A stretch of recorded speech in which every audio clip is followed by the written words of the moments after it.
Les entreprises françaises et les administrations publiques ont changé de paradigme. Aujourd'hui, le cloud est arrivé à sa phase de maturité. Toutes les organisations utilisent le cloud sous une forme ou sous une autre. Mais surtout, ce qu'on a constaté en tant que cabinet d'études et de recherche en continu sur les sujets liés au cloud computing, c'est aujourd'hui des projets de migration massive dans les entreprises de taille intermédiaire, les grandes entreprises, mais aussi des grosses PME, avec des objectifs de bascule assez importantes de leur environnement vers des clouds, que ce soit public, privé local, privé dédié, donc toutes ces composantes-là. Pratiquement, on a estimé à 48% d'ici la fin 2020 les environnements qui devraient migrer vers une forme de cloud ou une autre dans les entreprises qu'on a interrogées.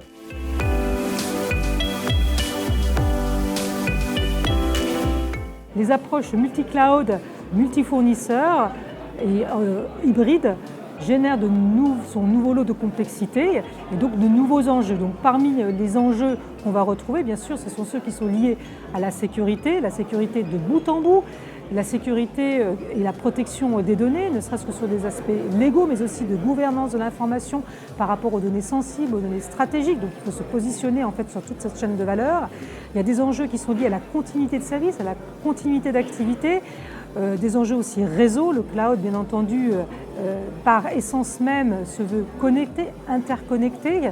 Et d'ailleurs, les prestataires que nous avons interrogés émettent parmi la première crainte qu'ils ont, c'est les dysfonctionnements liés au réseau qui peuvent avoir des conséquences sur l'accès à leurs services et aux services qu'ils proposent.